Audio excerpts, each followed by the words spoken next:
same issue. She's just asleep right now. So tiny home villages, what we have just in terms of our inventory is we have Unity Village, which has about 25, Swift Haven about 25. The city is working on a new one under in response to a request for proposal that they put out. And that's with the Low Income Housing Alliance or Institute, I'm sorry, and Road2Home, and that has maybe 30 units, and I know that hasn't been fully decided on yet what the final number is. And I know that the current, some of the current locations, there's also talk about finding a more permanent place for some of those. So one of our short-term goals, I think, was really to finalize homes for all of those villages. And Tara, I see you joined us. This is more some of the work you're doing. Do you want to just update us where we are and what next steps may still be in process? Sure. So I've been working on the LIHI Road2Home tiny village. It's going to be called Gardenview Village because we have a community garden located near Clean Green. And we decided just this last week, as we were at a point where we needed to order more tiny homes or not. So we decided this week with Whatcom County's staff that the LIHI Village will be the recipient of the 20 tiny homes that are near completion at 360 modular. Any questions there, Anne, or was that a good enough update for you? I'll ask the committee. Any other questions for Tara in terms of where we are in the process of all of those different things? Marcus? Yeah, I'd just like to acknowledge, so we're talking about the remaining 20. And as I recall, at one point we were looking at 50 that were ordered from 360 modular, and now so the 20, I thought we would do 26. So 20 is a little less than 26. So I was wondering if anybody would offer that. I'll clarify.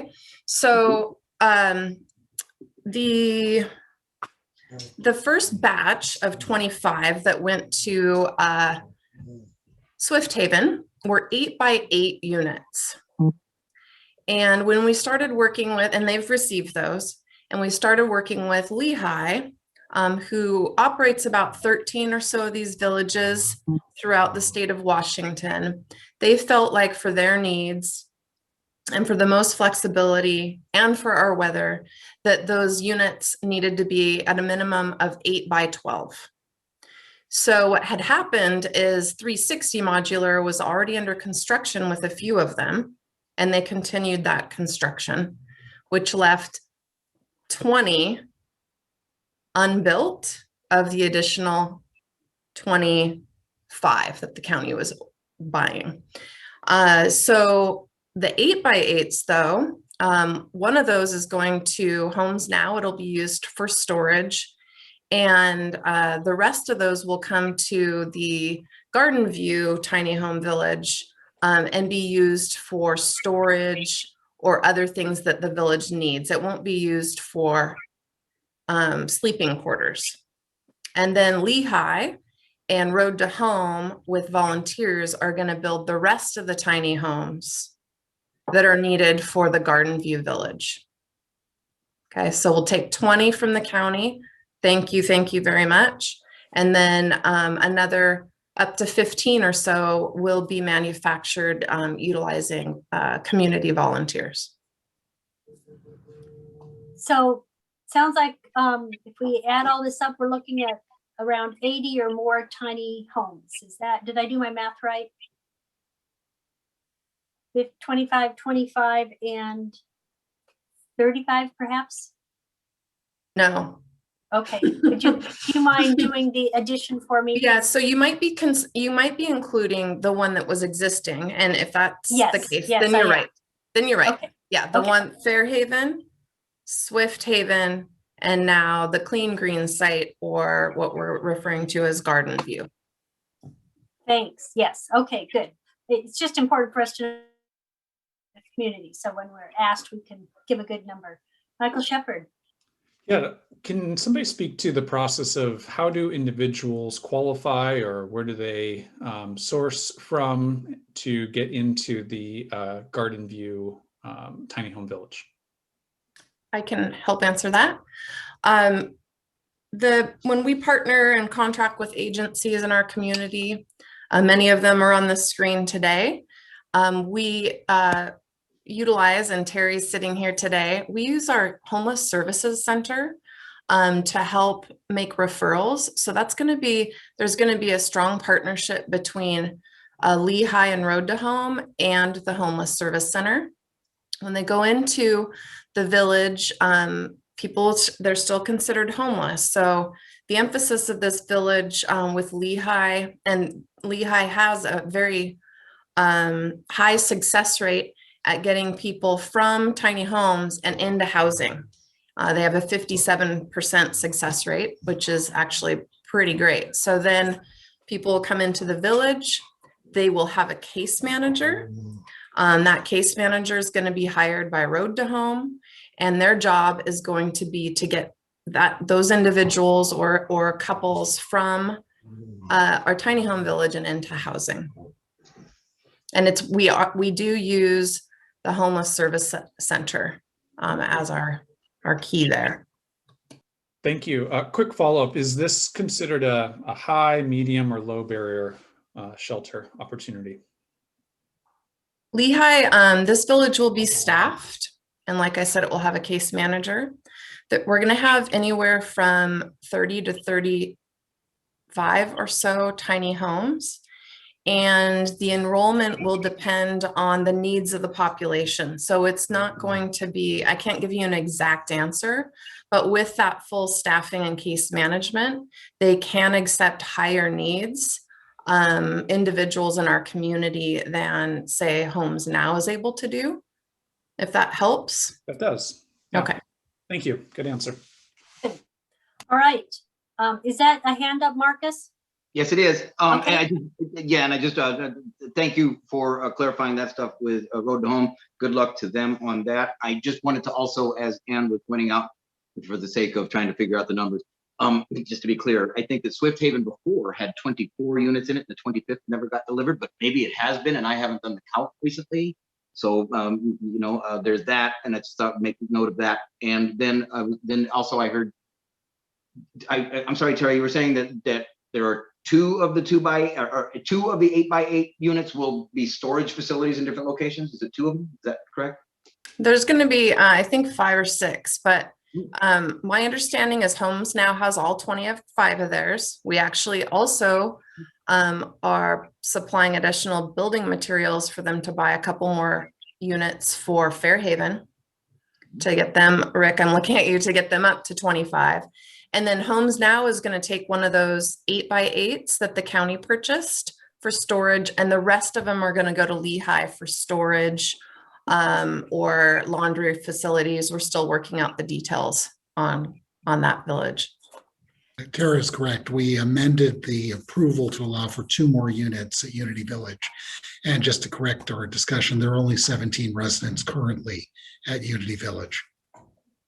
And does that mean, is there capacity for more than 17 though? Yes, they have a waiting list and they're looking to bring more folks in. Okay, great. Emily. Tara, what's the price tag for operations for those 30 to 36 units annually? It's a little over $500,000. So, we've talked a lot, or I have with, I know my council and staff, is when you talk about shelters, and I think we're going to talk more about this today, that is about the bare minimum of to operate something that's staffed. That in this case, we're paying a little bit more because we wanted to make sure we had the case management. We wanted to make sure that we had the assistance to truly get people prepared to enter housing. But it is a little, and we usually quote about $500,000 a year at minimum for some sort of small sheltering. And then Emily, I would say what LIHI says is anywhere from like 30 to 50 people will be. So don't think just about the houses, but that's Well, about how many people. We tend to operate in households. Yep. And so we're talking about 30 to 36 households can be served at a time, right? Yes. And Yep. so that's maybe $15,000 per year per household to keep them in a tiny home emergency shelter status. So just as we're all thinking about how to be the most effective we can be around homelessness, I want to point that out. So by comparison, it costs us just a little under $11,000 to buy a successful rapid rehousing exit for someone. So to permanently house someone in a rapid rehousing program costs us just under $11,000. This is going to cost us $15,000 per year per household to keep them in an emergency shelter. So that's not me saying we shouldn't do it. I just want us to be really transparent about our use of resources so that we can make sure we're balancing the overall goals of getting people housed. So thank you for that information, Yes. Tara. And just one clarification on that is Emily's math assumes that they will be there for 12 months. And the goal is less than that. Emily also knows that we have a challenge right now in our community of having an adequate number of apartments to move people into. So eventually LIHI's goal is that people will not stay any longer than 6 months, kind of as a give and take, depending on needs. So potentially, I know what Emily's getting at. It is expensive to operate shelters. But I'm hoping that per household, it will end up being cheaper than that 12-month figure. Okay, so I think that's really important, what both of you said, because we really do need to keep our eye on the big picture here, because shelters are only part of the many different options there are to assist people who are homeless to get eventually housed. Michael Barris? I have forgotten, when is it, Tara, that Gardenview will be operational for people? We're hoping towards the end of May. We're still shooting for that schedule. Thank you. Thanks. Michael Lillquist. I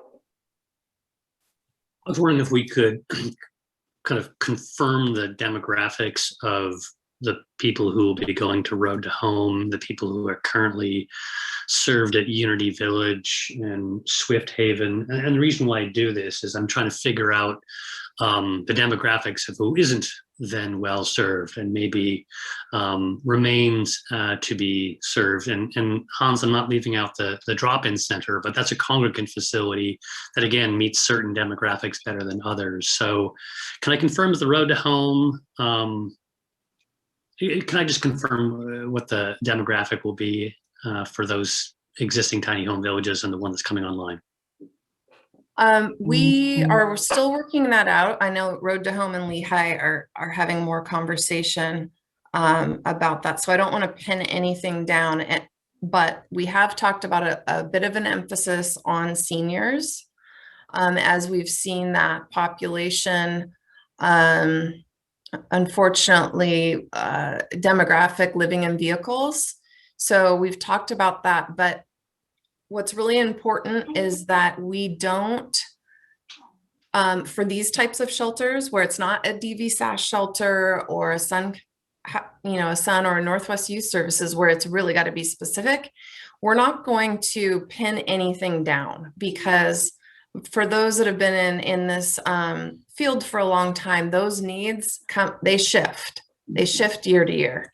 And so I would say what we've talked about is there may be an emphasis on seniors at the beginning.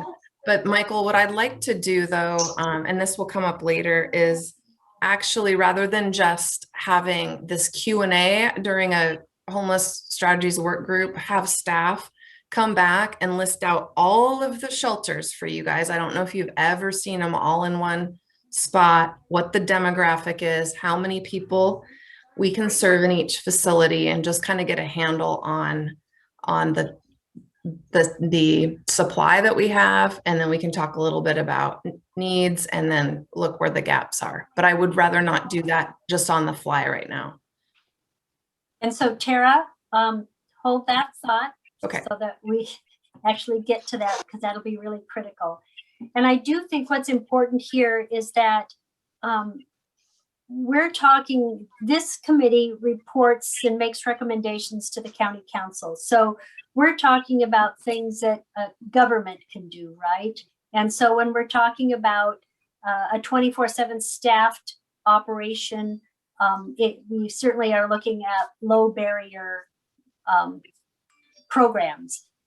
When I know there's been requests for no barrier and things like that, those are not probably going to be supported by government, but I think we would look to the private sector to do no barrier services. So we will also, I think, when we present that list, be really clear about the definitions for no barrier, low barrier, or high barrier, those kinds of things. Because I think those are thrown out a lot, but we don't really have a common language. So let us make sure we add that and we can talk as one. So, all right. So 80 to 85 tiny homes will be in our community, serving at least that many households. Hans, can I ask you about the base camp right now? And I know you also have plenty of other shelter beds besides base camp that you have for other purposes, but it would be helpful for this discussion about current inventory and what we've got available to us, not only what's base camp, but if you could give us a brief overview of the other sheltering services you provide. Sure. So we've got 3 tiers of intervention that we offer. The first is outreach. That's where we're going out into the creek beds, to the overpass on the street. And that's with we haven't done this last COVID stretch with our shower trailer, but that'll be coming back online here at some point.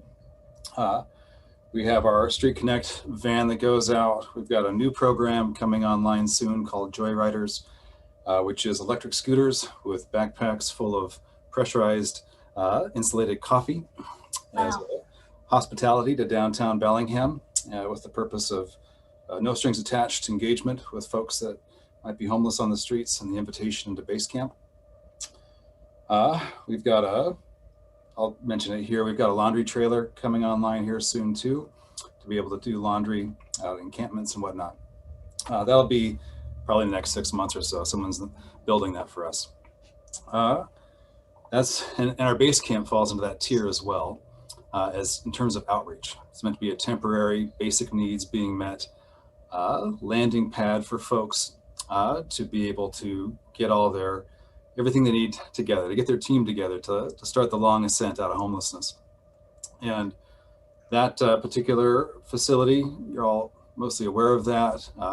We say 190 is our capacity, but we can flex up to 200 for folks staying there. And there, it's men and women, separate sleeping areas. It's 24-hour operation, so people can come pretty much any time of the day or night. It's we've got a couple of smaller dorms for workers that might have night jobs and things like that. We also have a couple of rooms for families that find themselves in a crisis. It can be there's laundry, showers, case management, all of our strategic partners that are engaging the folks that are there. I think we had 150 or so folks last night staying there at base camp. And then the courtyard for outdoor hangout. Our security has gone up considerably in the new location compared to the old location in Old Town. And then the additional 39 beds at the old drop-in center that Christ the King Church was operating for us the last couple of months. And they just wrapped that up here end of February. And Hans, can I ask, I know that the actual beds, the furniture, that production was significantly delayed because of COVID. But when do you expect delivery of those beds? The beds, they're combination storage and beds. And the storage is lockable storage. You can fit probably 3 to 4 good size hockey duffel bags, like the big, it's a lot of storage actually. The full size of the bed basically is the storage, and about a foot deep or a foot and a half deep. And those are supposed to be sent out for delivery the last, I think the 29th of this month. So the end of the month, but they're coming from Chicago. So however many days that takes. And it's about 3 to 4 semi trucks full of these beds. So we're excited to get those. Thank you, Whatcom County. Those are going to be a huge, huge asset to folks. Sorry, there's a train going by. Huge asset in that lockable storage is always a huge concern for folks on the street. So that's the first tier, outreach. The second tier is our recovery programs. Those are, we call it the Ascent for the men. We also have the Agape Home for single women as well as moms with kids. Our capacity for the women's facility is 60 people. I think we have 16 kids there right now out of that 60. And then for the men's recovery program, we can get up to 40 folks in there. We also have an additional 10 beds for folks with specific needs, typically mental health needs. And that's the third tier, I should say, of our program. We call it restoration. And the third tier isn't actual shelter beds, but it's services aimed at getting people back into housing, back to school, marketable, reconciling with families. It's the aftercare portion of the work we do once someone gets housed. So those are the basics, broad brushstrokes, services that the mission offer. Great. So as we're counting on the fly, 200 at base camp and another 110 or so at your other programs. So that's correct. That's 310. Okay. So we're up to just about 400 shelter opportunities right now. Plus an additional 40 or 39 with during severe weather times. Thank you for that. Okay. Then I think the other thing that we haven't, we've just touched on briefly, but I think it's important for the community to know, and we'll make sure that we add this to the full inventory of services, is that the governments, local governments have been supporting specialty shelters for many, many years. One shelter, Sun House, is for people with serious mental illness who are exiting institutions, both psychiatric institutions, substance use disorder inpatient treatment, or jails or prisons. We also have, of course, our domestic violence shelter for victims of domestic violence. We have been supporting the PAD at Northwest Youth Services, Positive Adolescent Development, and I may, Jason, have you talk about that briefly. And then we've also have been supporting shelters for families through the Interfaith Coalition. And those are some of the shelters that the counties have been supporting, and we will add those to our list. And Jason, do you mind just explaining briefly to people who may not know what the PAD does? Yeah, hello. The PAD, the Positive Adolescent Development Shelter, is a 16-bed licensed bed with that acts somewhat as an emergency shelter for adolescents. There are times where individuals, young people, can self-refer, but there's like a bunch of licensing stuff that has to happen with that as well, getting permission from parents and things like that. But overall, it acts like as a shelter for adolescents, and we are currently licensed to have 16 young people there at a time. Unfortunately, with COVID right now, that number has reduced to about 4. I think we're going to go up to about 5 or 6 here soon, but that's basically the gist of it. Thank you, Jason. They do stay there overnight, and they go to school during the day and things like that. Okay. Michael Lilliquist. Jason, this may be an unfair question because, as you say, you're running below capacity due to COVID, and you haven't been in Bellingham that long. But do you or your staff have estimates of the kind of the unmet sheltered needs for adolescents, or for that matter, for newly emancipated adults? Very good question, and I do not have that answer right now, but I will definitely find that out. Michael Barris. I'm wondering if, in relation to all of these numbers and Tara's comment about 10 minutes ago about that she would put together one single chart listing all of the different villages, if we could have a single chart that listed all of these, from the small home villages to the 38 families that Family Promise has done, to et cetera, because we've had so many discussions over the 7 months I've been involved that sometimes the numbers get unclear and it gets hard to figure out what the gap is that Marcus often helps us think about.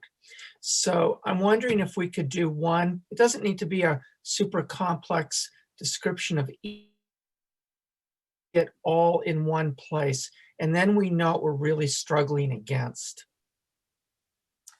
Thank you, Michael. I think we can do that. And I think we can also on there indicate what government helps to support and what private entities may be doing. Thank you. As we said before, there's some things that government isn't going to do simply because of, you know, risk or liability issues, but that doesn't prohibit entities from doing so, right? So it's not like we, if government doesn't do it, it doesn't mean that no one else does. Emily? Yeah, I love the idea of a little bit of a simple but comprehensive, if those two things can go together, inventory. And I think it might be helpful to, Anne, if the staff at the city and the county level could maybe work with the partners to identify what gaps are related to like really specific special populations that might actually necessitate more emergency shelter capacity. And then if we could dig into a little bit of the conversation we started last time about that I think, Terry, you said 40% of our households, our unsheltered households at any given time, are appropriate for like rapid rehousing, for example, so that we could identify, let's commit to creating this much emergency shelter capacity for these special populations and this in general and this for winter capacity. And then after that, let's recommend that we reduce the unsheltered population by ensuring appropriate services for folks who actually don't need emergency shelter. They would do great with rapid rehousing and we could house them and not have to move them through an emergency shelter system. Because then it seems like maybe we could wrap our arms around the scope of the work in front of us and then be really smart and strategic about ramping up enough resources to be able to meet that, such that we don't overwhelm the emergency shelter capacity that we've committed to, and that we actually move people through the system back into safe and stable housing. So I don't know if maybe this could be kind of a package component, but there's so many people who we could house if we had more program capacity. And then there's some folks who really need specialized services that we're currently not meeting at all. And those are different things. So I think that's a great added to our short-term goal list. And it sounds like it may start right now with city and county staff coordinating our programs together, working with the community partners that are all involved to make sure we have a single document, could be 2 pages, that explains all of this. Because I think having it all in one place will really help us get the big picture. And as we talked about last week, and I think, Riley, you were clear with this, that let's make sure we have clearly identified the problem before we start throwing solutions at it, right? That I think will help us a lot. The other thing we didn't talk about was the YWCA, which added some new shelter capacity for older women. And Karen, I see you're on the phone. You want to tell us what the YWCA is doing? Yeah, I'm happy to. Thanks to a grant through Whatcom County, which I think came actually through the Department of Commerce, we've been able to remodel, kind of refurbish our downstairs area as senior housing for senior women over 55 who have some medical challenges. And it's just really, it's all up and running. We've got a little kitchenette and it's full. While we were in construction, we put those women in our ballroom. So we've been hosting them already for several months. And we've even had one person be able to move through and get into skilled nursing care, which is really what a lot of the women need. So it's interesting for us to think, because I know we see homeless people a lot, and we don't really recognize sometimes that these are some women who are in walkers and who are on oxygen and nebulizer treatments and needing to get to the doctor several times a week. And so it's really powerful to be able to have a place for them where they're safe and getting their medical needs met. So thank you. Yes, thanks. Michael Lillquist. Karen, would you mind describing what category the housing the Y provides fit into? Is it not shelter? Is it more transitional housing? What do you call it? Yeah, so the Y has both. We have an emergency housing program, and then we also have a transitional, or we call a longer term supportive housing program. And we're able, recently with some additional funding coming in, we're able to up our case management to be more intensive case management, so that people who are in emergency housing can do those things like get a primary care physician, get some income, get on food programs, that kind of thing. And then we try to move them on into a longer term housing program. So we have both on site. And then another addition is that we've opened our ballroom for temporary emergency housing. We did that through the cold weather, but for now we're keeping it open until we're able to rent the ballroom out again past COVID. So right now we have 7 additional beds in the ballroom. Thank you. Marcus? Oh, yes. Thank you.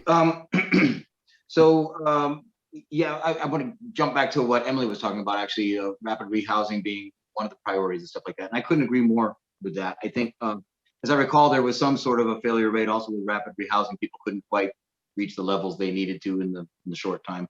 So that needs to be taken into account too. But I feel that that we need to really also make sure that we focus on the shelters as something, as an emergent need. We just don't want to let people die while we're allocating our resources. And we're in a state of emergency, have been in a state of emergency for a year. Winter emergency was just an emergency stacked on top of an emergency. Emergency dollars can be enacted right now and used for this type of sheltering. We still have people who desperately need help out there. They're suffering right now. And I'm trying to get us all to focus back on a primary focus of what this group was about. I feel like we've spent the last few meetings contemplating our navels, more or less, saying, why are we here? When in fact, we already had our directive when we were in the throes of the very emergency that we were sent to deal with.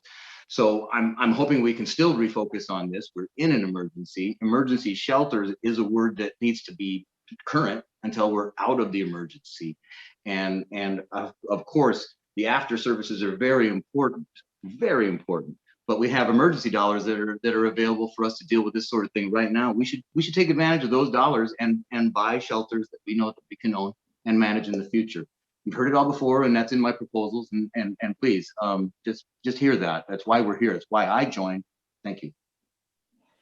And so I do want to remind the group that the initial formation of the Homeless Strategies Work Group had a goal to site and locate a 200-bed shelter. That was accomplished, and it is actually doing much more than we had expected. And we were very fortunate for that. But as Hans said, it also has laundry services, individual units for showering and other hygiene practices. So we did accomplish that. And I think the next stage was to figure out what other kinds of shelters we could bring on site or online. And that is why I wanted to make sure we were not only acknowledging what we had, but to be very clear about what we have and who it serves, so that we can figure out what else government can do to fill whatever gaps are left. I think that I want to emphasize the importance of identifying the problems and to ensure that the solutions that we recommend to the council are ones that government is willing to do. There are some solutions that government will not be doing, that it will have to fall in the laps of others that don't take public funds or don't use public funds. And so that's, I hope that makes some sense, Marcus, but it's really important to make sure that we are clear about the problem and the solutions. And I do want to say, Hans, it seems to me, if I recall, that before the protest on City Hall lawn, you had base camp full. So people were using it. And last night, it sounds like there were 50 people that could have used it that weren't, but that used to use it. And so I think we also need to look at what happened. And this isn't a discussion necessarily for today, but I think in part of our research that we are going to have to look at how can we get people back to using that who were safer and healthier while they were there. It is not a place for everyone, but we certainly know that some people who used to use that facility are not now. And our case managers are telling us that those people have deteriorated out there. And so for those of us who have a job of protecting our vulnerable people, that is very discouraging for us to see them doing so poorly. Emily? Just quickly, and I don't know if you mentioned, but families with kids, we often overlook them in this discussion because it's not a facility, but what we do is motels. It's insanely expensive. It's not a great practice. We're out of motel rooms. We're seeing like 5 unsheltered families every week.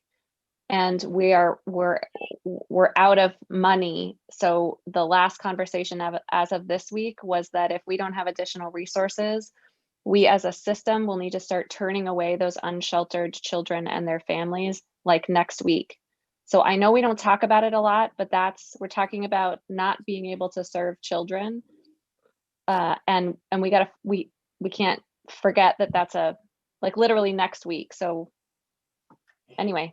So Emily brings up a good point. So we do have other shelter capacity, and it is motels, and it's primarily used for families with children so that children aren't living in cars or in tents. And Terry, do you want to just tell us about how much, last I heard it was going to cost us $150,000 a month, us meaning city and county, to keep just the current 65 families in motels. Is that your understanding? Yes, it is. And this is more than we've ever spent in the past for a longer period of time. Yeah. Historically, at least from the county point of view, we've never spent anywhere near $100,000 a year on motels, and we've already gone way over that. And so I think your point, Emily, is really critical here, is what is it that we can do for families? And as you said earlier, the sooner we can get them into a more permanent situation, the better. So Michael Lilliquist and then Red Brown. So Emily, motel vouchers aren't the ideal solution. I've offered to semi-seriously buy a motel or a hotel, and you said, well, that really isn't any better. What is the right rapid rehousing tool for families with children? Is it scattered site apartments, master lease kind of agreements? What is the best tool? If we could get there, what would it be? Well, we have to increase the capacity within our permanent housing program. So whether that's rapid rehousing or permanent housing, which we're trying to do, we're working really hard on trying to secure additional funding from city, from county, from private philanthropy to be able to increase our capacity. We need about 5 additional case managers and a whole boatload of rental subsidy to be able to move through the backlog that is costing us a fortune in motels right now.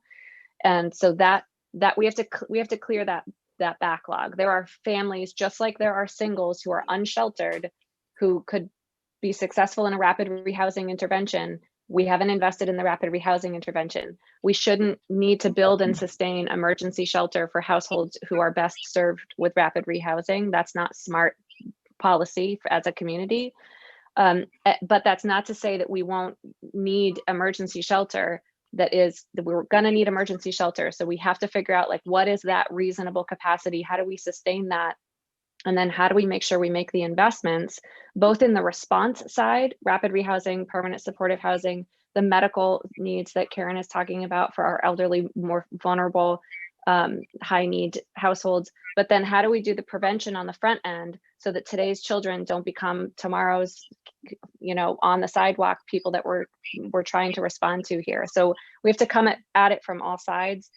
I think it'd be great if we added an interim housing, a trauma-informed interim housing facility to our list of emergency shelter needs for our community. And I'm gonna be a dog with a bone on that project for a while. It's not gonna fix today's problem, but it, like trees, the sooner you plant them, the better. So that's where I was going. So there is a capital component to the emergency housing for families, even though the majority is the programmatic ongoing rehousing, which wouldn't be a facility. Right. We need both. We need a good trauma-informed facility to respond to children who experience homelessness, because when we prevent trauma and build resiliency and help children heal from trauma, they are less likely to become homeless as adults. And children with an adverse childhood experience score of 8, 33% of them will become homeless as adults. So if we want to impact homelessness, we have to take care of our kids.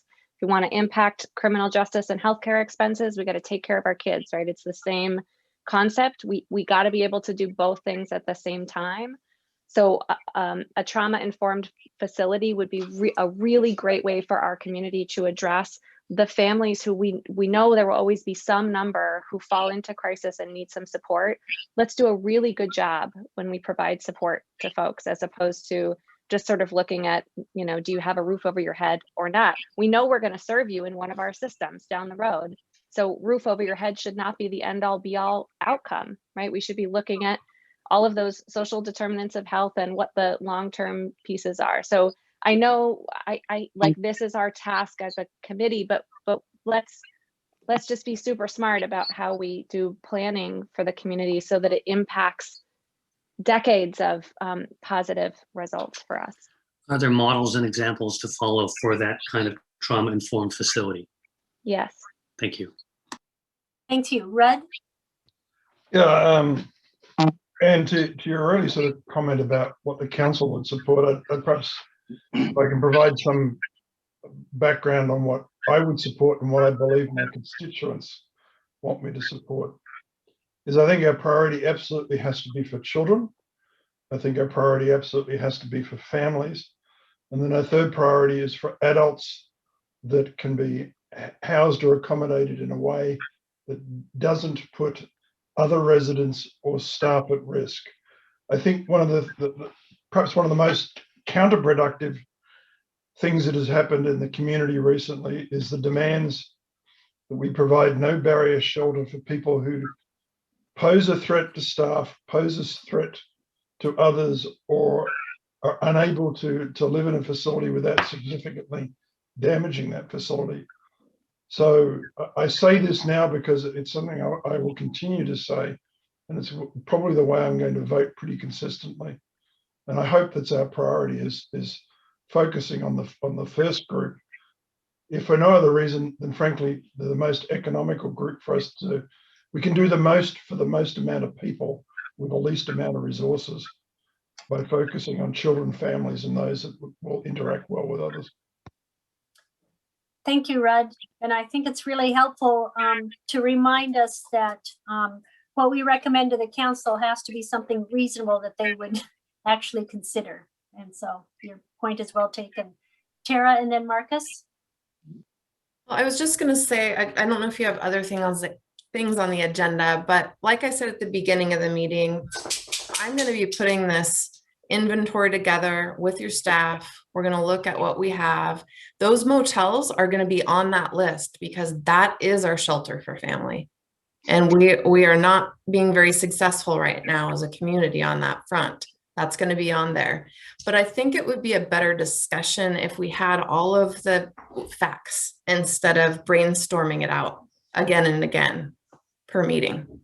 And so, Tara, I think that's a great lead in terms of short-term goals. Yes, maybe motels for families with children is what we have right now Emily brought up a long-term goal, which is on our list.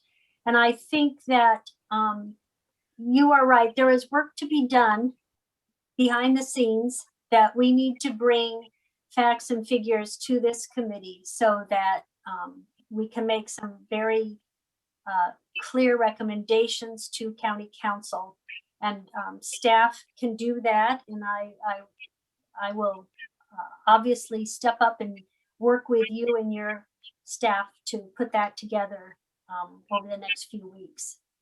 Marcus? Yeah, thanks. I got to backtrack a little bit, but first I do want to really echo the words that Emily was saying. Of course, wraparound is where it is at. We're going to have to deal with all of them. In brief, I want to kind of step out of line in order, and I would ask Rudd, where do we put the people that you think are too dangerous? What should we do with them? Should we let them freeze? Should we let them rot in the creek beds? What should we let them do? Or should we let the citizens continue to risk their lives trying to save them in the dark in those creek beds, etc.? But before I go there, before anybody answers to that, if you care to, the question came up, and it's when I raised my hand way back then, so excuse me if it seems out of order.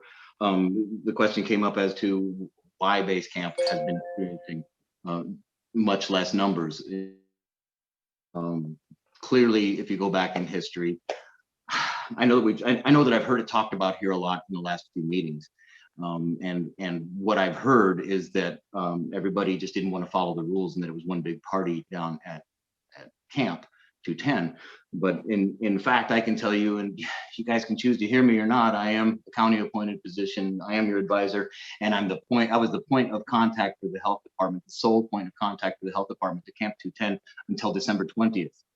And so, I mean, I begged the health department to put boots on the ground and help us get order on the ground, not just give us recommendations. I begged the same from the mission. I begged the same from the Opportunity Council. And none of that did happen then. There's a false narrative going on. I don't want to poke at that. But in fact, the biggest reduction in numbers that happened at base camp is when they had an outbreak within their doors, and they locked the doors on anybody who wasn't there the night before. And people were sent away from there, sent to Camp 210, verbally saying, go to City Hall, they'll help you. But when they got there at night, they didn't get blankets, they didn't have anything with them when they came from base camp. And so they stood there through storms on the steps of City Hall, and their hearts were hardened. This is what I witnessed. And I want to make sure that, and I made a record of it all along while it was happening. So it's not like this should be news, but I want to make sure that we don't rewrite this. I'm sorry to be the bearer of that news, but that's the facts. If anybody wants to refute any of that, I'd be glad to back it up. I have plenty of communications saved too from these communications. Thank you. All right. And so let me say, Marcus, I think you have one viewpoint, and I think there are other facts as well that would refute some of those. And I think probably this isn't the venue to do that right now. But we can get to that at some point, maybe in another format, another venue. I care and not. That does bring me to the next communication goal that we had stated, which is that we understood that we needed a better infrastructure for communicating not only to the public, but for people who are looking for resources, to make sure that we educate the community about what the problems are, who is in need of services, what science tells us are the best responses for those needs and for those people seeking services, and then what we're doing about it. And so the other thing that the county and the city have been working on is to hire a communications specialist to help us put together really a foundational infrastructure that we can continue to use over the years that will improve our communications, that will be helpful to people who are seeking resources, as well as to the general public who really wants to know what is going on, what indeed are the facts. And so Tara and I have met this week, and we'll be meeting with the county executive and the mayor soon to talk about that. But the other short-term goal is underway, which is the city or the county will lead an effort to secure a communication specialist to work with us to do that work. And so that will be happening in the next couple of weeks. As I look at our list in terms of what else we had, I think that Barry, this is what I would offer. Besides the communication piece, I would offer that the city and county staff can come back to this committee at some point in the future, present the committee with the information that we've talked about being needed to make some solid recommendations to county council. And that if you would be willing to give us, maybe 4 to 6 weeks to get a comprehensive set of recommendations, funding strategies, et cetera, we could do that. And I think that might be very helpful for this community or for this committee. Yeah, I think that's a good idea, because I totally agree with Tara. We keep brainstorming and going in circles every 2 weeks. I think we need a little time to get some of this work done from the staff level, and maybe take a couple weeks off, come back in 4 to 6 weeks, as you said. I think that's a good time frame, and get a better handle on our inventory, and maybe even some recommendations for additional resources and programs to go along with that. I think that's a good strategy, rather than just this circular discussion every 2 weeks. I think also, Barry, we could offer in that package of information also what the county and city governments are willing and can do, and what other organizations in the community. So what does the group think about that, of taking a little pause and letting some information get compiled? I'm all for it. I see a lot of thumbs up. Okay, so we will schedule our next meeting either in 4 weeks or 6 weeks. We'll work with staff to find out what's going to work out and firm that date up then. So I think we got our marching orders here. I think it was very helpful to get this solidified, and I think we have a good sense of where we need to go. So I beg your pardon. I literally just stepped aside. Are we talking about going to a different schedule on the HSW meetings? Not a different schedule. Oh, go ahead, Barry. Yeah, just for the next meeting, we want to let some of the staff work get done. Go 4 to 6 weeks. We're going to take a pause and let that get compiled, and come back and have a more productive session. And what about our primary focus on getting emergency shelter going? That's all part of that staff work, Marcus. So, but like, we should be doing that now. We're in an emergency.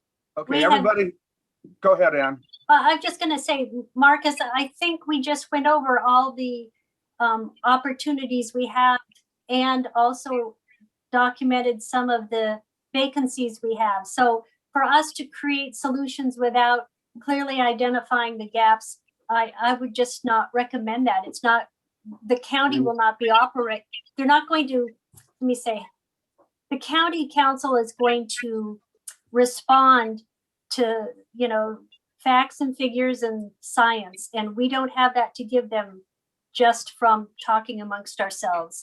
We have some people who need to put some work together, and that I think is what's going to generate response.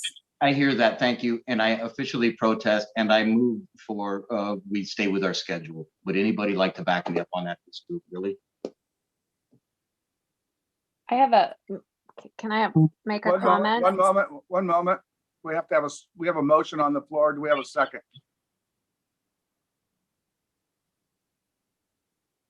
There is no second. So the motion dies. Emily? Yeah, those are hard moments, and I just want to acknowledge that that's hard. And I hear you, Marcus. And I think part of the challenge is this group we don't control resources. We have not been given resources and asked to use them to make emergency shelter. And so I think that's part of why we come together and we talk about it. And yes, we need to address the problems, but the way we do that is by planning, helping make plans, and then be able to recommend something. If we don't meet for 6 weeks, it's not like there's resources that will go unspent or undeployed. We don't actually have those resources. So I think what we're asking for is for the staff and the system to give us some information in proposal format that we could give feedback to and support from and make recommendations on. So I think there's a lot of good work that needs to happen and is happening and will continue to happen, even if this group doesn't meet to talk about it in the next couple of weeks. So I just want to say, like, I hear you, Marcus, and it's not this group saying it's not urgent and it's not a priority. I think we're in an emergency, and every emergent need needs to be met with a regular schedule, guys. Okay, that motion was not seconded, so we're moving on. Michael Lillipus? Two things. I actually want to pivot off of what Marcus was trying to suggest. I agree with Emily. We're an advisory body. We don't make things happen that way. We're not going to set up any shelters, but we ought to have recommendations. And so when we come back, what I would like to see built into the staff's work is what I've been talking about repeatedly in a number of ways. What are the gaps? What's the unmet need? If we can identify that in any way, shape, or form, it seems to me that automatically turns into a recommendation. I'll make it up. If we needed 10 beds to serve this kind of population, then that's an automatic recommendation. We have an unmet need for 10 beds for this population. The recommendation is, dear County Council, find the resources and the way to create those 10 beds, right? So I think the information, if we gather all the right information, will turn into the recommendations. And that is our role here, is to make the recommendations. And then it's staff's job to do them and council's job to provide the money, right? I mean, that's where it will go. I'd like us to get to making the recommending, and I'm recommending that we fill all the unmet gaps. And I want to add specificity to my blanket statement of gaps are. Emily, then Marcus. I would love to talk about 1590. Speaking of recommendations. Okay, let's let Marcus respond real quick, and then we got to move on off this topic of schedule. So Marcus. Okay, I thank you guys. We're in an emergency. We have emergent need. Here it is. I move that we buy 75 shelters immediately to help remedy at least the number that we see on Jerry Field that needs to be immediately remedied for all of us. We know it's a huge problem. We know they've been tagged for sweep. That sweep could happen any day because they've already been tagged. Same with other locations that have already been tagged and they're waiting for sweep. That's living under terror. We should do this. So okay, I'm telling you this. Okay, you made your motion. Let's get a second, or we can't discuss it. Yeah. Well, okay, good. I move that. Is there a second? Seriously. Okay, see, no second, that motion dies. Let's move on to Emily's wanting to talk about 1590. Do we have time, Barry, for a discussion about 1590? Anne, are you pretty much wrapped up with what you wanted to talk about? The other thing that, well, never mind. Go ahead, Emily. Let's talk about 1590. So there's a lot of conversation swirling around in the community and city and county level about enacting the legislation that would allow city council and or county council to implement an additional 0.1% sales tax. We talked about this a little bit at our last meeting, and it's on, if I understand correctly, it's on city council's agenda for Monday to talk about whether city council wants to do that on their own. Hearing on Monday. Would like for us to have a conversation about it, but I'd also like to make a motion that this group, the Homeless Strategies Work Group, recommend that county council enact 1590 countywide. And I'd be happy to sort of talk about why I'd like to see that happen as opposed to the city, which is that we really need countywide services. And we've seen through things like the Home Fund, which is fabulous. We've seen a lot of really great work, but it gets concentrated in the city. And there's so much need out in the county. So if the city takes advantage of that opportunity, which I applaud them for looking at it and moving forward swiftly with it, but if they take advantage of that opportunity and then county council does it later or doesn't do it at all, it changes the resource allocation in the community. So I would move that this group make that recommendation. I did put together a bunch of information that just before that you go would on, be helpful in this discussion. Emily, one moment. And I'll stop talking for a minute. Just for a second. Michael, is that a second? I don't know if it would be helpful to look at data. It ended up being like an 8-page report, and then I just felt bad. And so I have it. I could share my screen. We could walk through some of those figures, but I don't know how many questions the group has about what is 1590, what could it be used for. The last estimate, I believe, and Ann, you can correct me if I'm wrong, was that if the county council enacts 1590, so again, 1/10 of 1% sales tax, which is 1 penny on every $10. So that's not a lot. And I also want to acknowledge this is a sales tax, which is regressive, and that's crummy. And we have a serious problem with that in Washington state. So I want to acknowledge that. And we need to fix that. We need to do reform in that realm. And right now, this is something that we could do that would really help us with affordable housing throughout Whatcom County. And when we invest in affordable housing, we impact the supply and demand problem that contributes to more than 50% of our households being cost burdened, and all sorts of other really negative components, right? When the rent goes up, it makes it harder and more expensive for us to respond to folks who are experiencing homelessness. It shoves more people into homelessness. It negatively impacts our economic development and our ability for businesses to attract and retain employees, and we don't have enough workforce housing. So we know we need more affordable housing here in this community, and it positively impacts all of those areas. This isn't perfect. It will not solve everything. But if we leverage an additional $4.9 million per year to invest in affordable housing and services and behavioral health supports, that will absolutely make a large positive impact. And we should be doing all of the things we can do. It doesn't get us off the hook for all the other things that we still need to do, but it's one piece of the puzzle. And I would urge us to recommend County Council take that action so that we can be county-wide and strategic in our planning and our expansion around affordable housing. Okay, so Emily has moved that and Michael has seconded. I take that. Barry, I can't hear you. I don't know if it's just me. I think it might be just you. Yeah, we can hear him. We can hear him.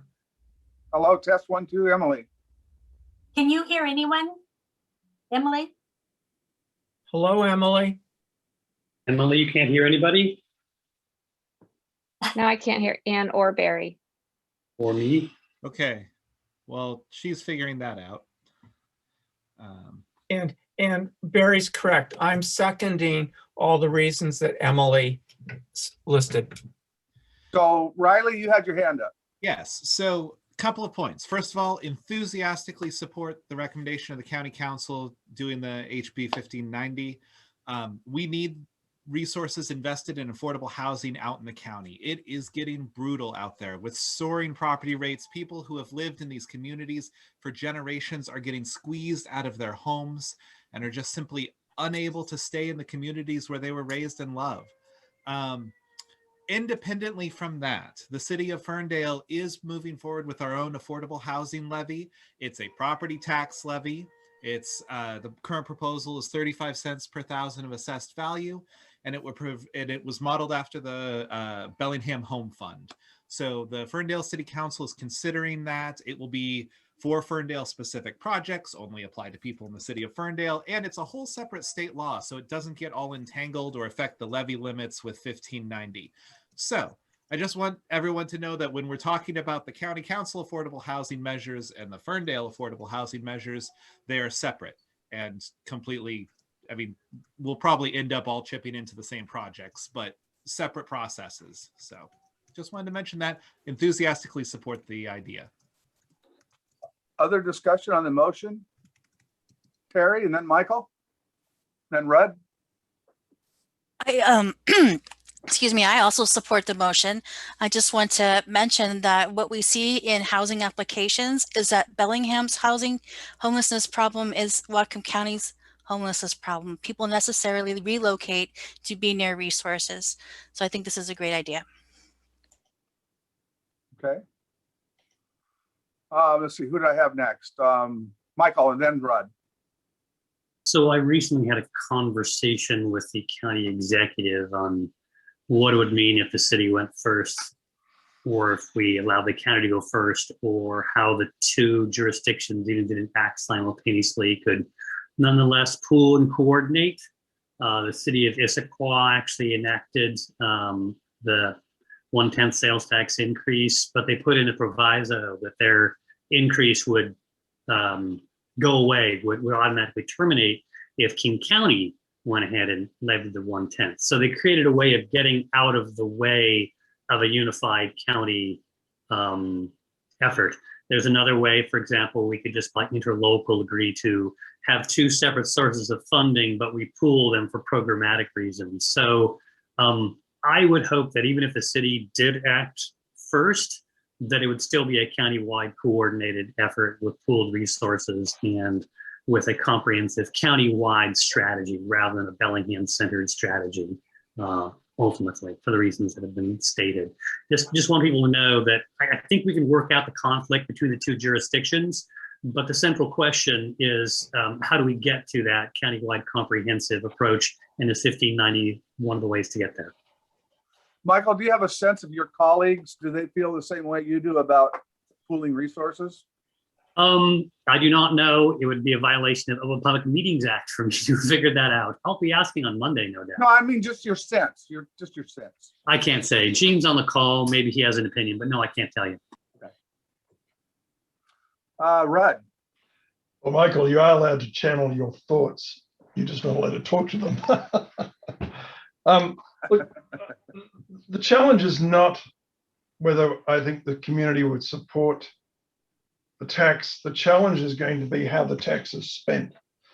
If you take $5 million a year at the current house prices, that's about 10 houses a year.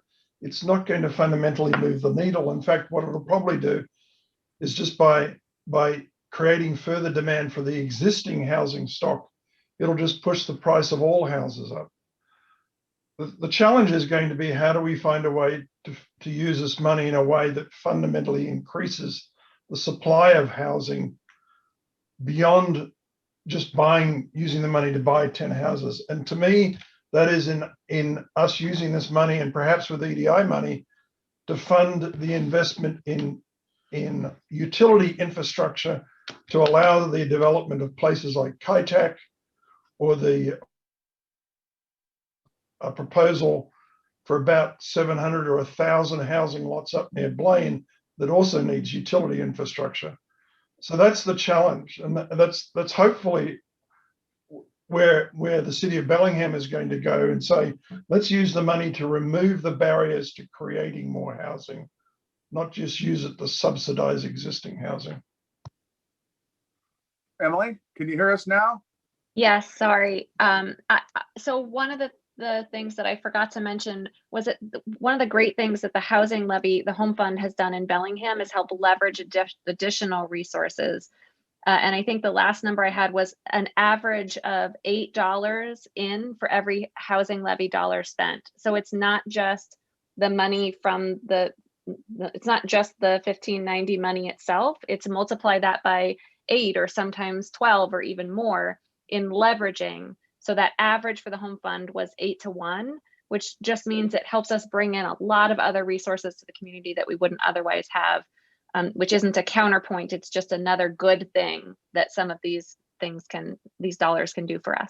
And when we spend it building housing, that's a job creator, bringing dollars to our community for jobs. Tara. I was going to say the same thing, similar to Emily, is that what these 1590 funds would do is allow a project outside of Bellingham to compete for tax credits. And right now, there's nothing in the county. Right now, the pace for 1406, it will take about 5 years to save up enough money to help leverage one project. So I wanted to put that out there and just mention, I think EDI can do what Rudd said, but I do not think that this 1590 could be used to put in utilities into housing developments unless the people living there were, I think the qualification is 60% of AMI or below, which is not really home ownership level. Okay, let's wrap this up quickly so we can vote and move on to public comment. Rudd, go ahead. Yeah, I appreciate Emily's comment, and I support the idea of being able to leverage other funds. At the end of the day, though, if we don't increase the housing supply, no amount of money is going to solve the problem. And the problem with the housing supply is a lack of buildable land. There is not much buildable land left in the unincorporated part of the county because of the GMA. And in the urban growth areas, it's all a function of the utility infrastructure. That's what's preventing literally the building of several thousand houses is a lack of utility infrastructure. To Tara's point, I agree. I understand the concern and I respect that. I think the way around that is that part of the utility infrastructure funding is done in exchange for lots that the developer would provide that could be used for low income housing and provide a supply of land for those developments. Okay, are we ready to, Guy, go ahead. Thank you, Barry. Yeah, so when we're talking retail sales tax, usually an interesting conversation regarding business being the collector of that sales tax. And there's a couple points that I think Michael's Facebook post last night was pretty robust dialogue. There's a couple of points that I think are important. Number one, and I think Emily mentioned this, Rudd mentioned this, we've got to fix our housing dilemma. We have, I think, less than 20 single family homes that are available on the market in Bellingham under $1 million at this point in time on the MLS. Like, we're not going to fix affordable housing until we fix housing. Regarding 1590, I do think if it is put into place, it needs to be regional. So it needs to be countywide. I don't think it's a good strategy for our municipalities to be competing for retail site locations, which would happen, especially maybe some of the bigger ones. I don't know if 0.1% is enough to sway companies to make that site location. But I think it's important that we start working towards a strategy of working as a region. So for that alone, I think it's important that we go if we do this, we go from a county perspective. I know that there's a lot of pushback regarding the regressive nature of a sales tax. One of the aspects of a border community as well as a regional shopping destination is we can leverage a lot of dollars that are not local. We have Canadian shoppers when the border is open at some point in time that will take advantage. As well as, again, just from a more regional perspective from northbound shoppers as well. So just a couple of the pieces. Again, I would hope a fellow county advisory group, the Business and Commerce Committee, put together a great list of recommendations for the county, particularly the city of Bellingham, to look at affordable housing creation. I think it's a great document. Perhaps we can, it wouldn't be us, but maybe somewhere in city may take a look at that too. Okay, folks, we ready to vote? Cameras on, please, and we'll do a raising of the hands. Could you restate the motion, Barry?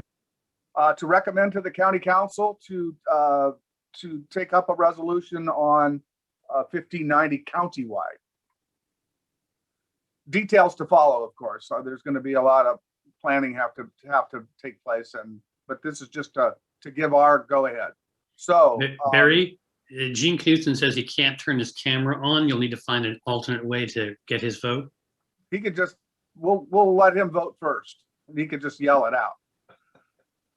Okay, so all those in favor of the motion, Gene, go ahead and turn your mic on and bark at us.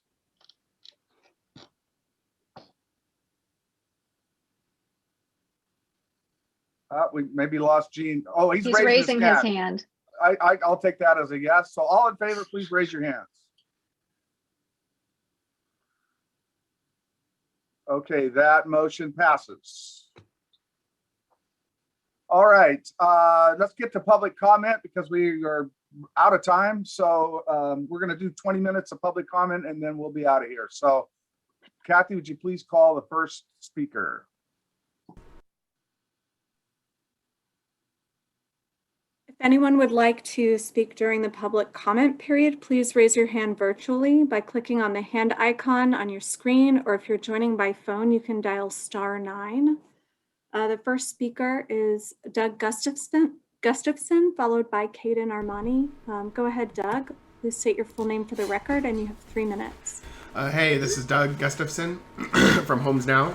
I wanted to let the work group know that Unity Village, Swift Haven, the first tiny home communities in Bellingham, first 2, continue to run smoothly and safely.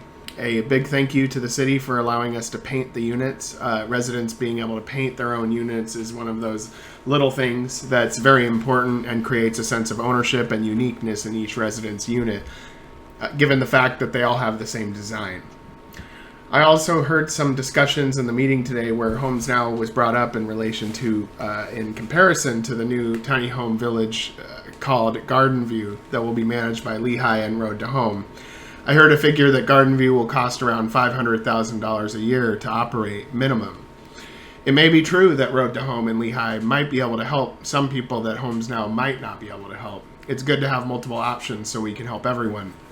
But I would like to remind the work group that villages managed by HomesNOW are resident managed, resident run.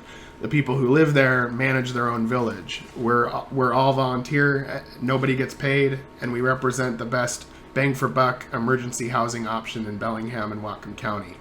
Unity Village costs around $18,000 a year to operate because of utility costs, funded by private donations and voluntary utility payments from residents based on ability to pay. Swift Haven costs $0 a year to operate, other than the basic supplies that residents need, because the city is helping with the utilities for that city site. Swift Haven was able to get online in only 2 weeks because the county, city, and HomesNOW work together where appropriate to achieve a concrete and achievable goal. It can be done again. We currently have around a 45% rehousing rate and rising. A majority of the residents of both villages were previously camping or living in their vehicles as opposed to staying at the shelters.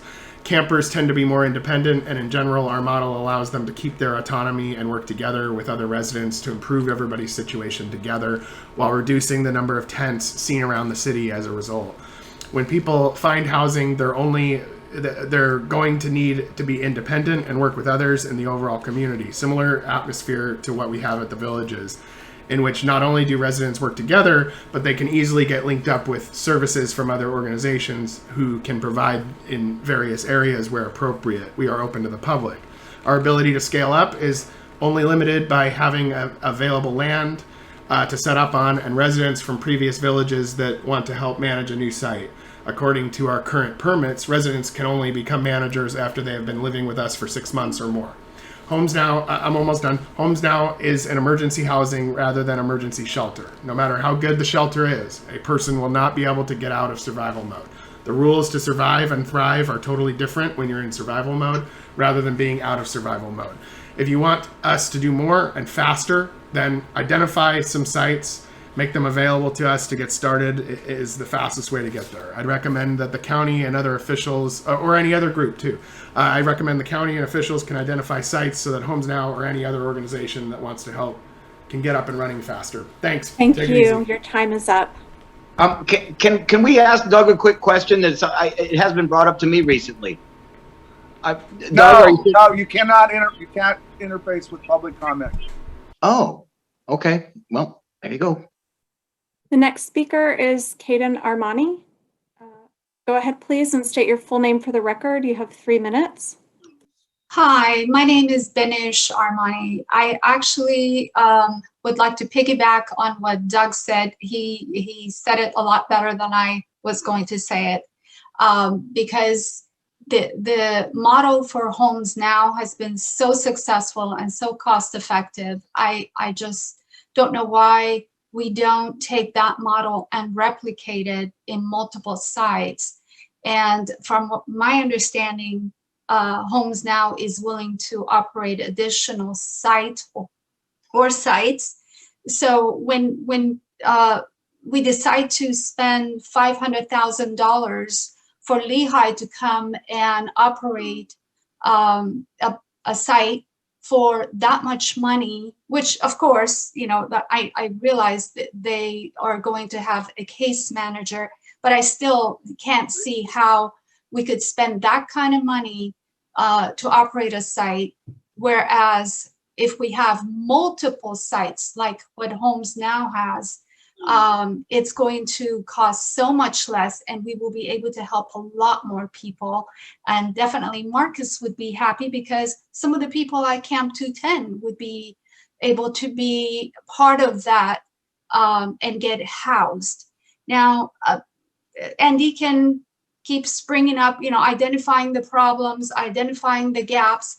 Well, you're only willing to look at certain gaps, not all the gaps. And this is something that we can't overlook.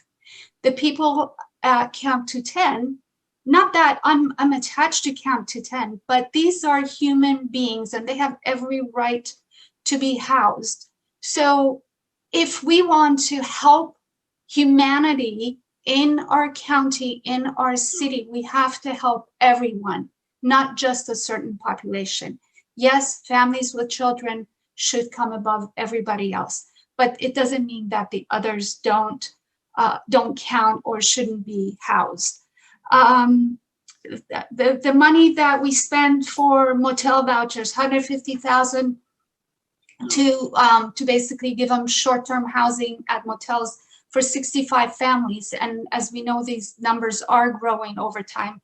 That money, if we look at a really cost-effective way of handling this whole housing situation for very low income and for the unhoused, is to create some tiny home communities in our county. We have plenty of space available.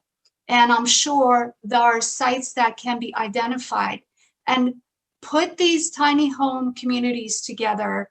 And the cost is so low. And if people who cannot afford to buy a house for $500,000 in this town, then maybe they can buy it for $40,000, $30,000. I mean, there's a huge difference. As Thank Riley, you. Your time is up. If anyone else would like to speak, please raise your hand virtually by clicking the hand icon or dialing *9 if you're joining by phone. Would anyone else like to speak during the public hearing, public meeting? We have, let's see, someone listed as Des. Go ahead, please state your full name for the record. You have 3 minutes. Hi, this is Desiree Espiricueta. Can you hear me? Yes, go ahead, please. Okay, thank you. I fully support what the last speakers were saying, so I'm not gonna repeat much. But we've been told in other meetings not to, attack individuals, so I'm gonna say this in respect, and I really hope it doesn't get skewed. I think the best strategy for these meetings moving forward is not to take a break from the meetings, but to switch the leader and fix the agenda. I mean, we can't keep letting Anne spend the majority of the meeting talking about accomplishments in our community. We need to start spending more time on the problems in our community. It took 40 minutes today to even, for anyone to even bring up a problem because we were going through all the accomplishments, right? But there's clearly a gap in services. And thank you, Emily, for bringing up the first problem after 40 minutes. It was good to hear because that's what we're here to listen to. That's what we're here to fix. And also, maybe then we wouldn't run out of time and we wouldn't be rushing all these more important agenda items. So I also agree with Michael Barris when he mentioned, creating that document that just goes over this list so we don't have to keep doing it every single meeting. There's all this talk about, needing to improve communication to the public, but I don't really see how no public communication for 4 to 6 weeks will even help that at all. So I'm kind of curious as to, what we're going to know, from behind the scenes within a 6-week gap of any communication from this working group. Please stop interrupting Marcus. He is our biggest advocate at the table. In shutting him up, you shut your community up. So please remember that your energy is very palpable, even in Zoom, even over the phone. So just, keep that in mind. We can see everything. We notice the different, communications going on. So, and let's see, I think I had one more thing to say. Oh, maybe in the next meeting within, 6 weeks or so, Red can answer Marcus's question about what should we do for the houseless people who are typically viewed as too dangerous? I wish there was interaction between the public and the working group during these comments, because I really would want Rudd to answer that question. But I think that's all that I had to say. So thank you guys for your work. Thanks for showing up. I hope you guys show up in 2 weeks and not 6 weeks, but thank you. I yield my time. If anyone else would like to speak during the public comment period, please click your hand icon on your screen to raise your hand virtually, or dial *9 if you're joining by phone.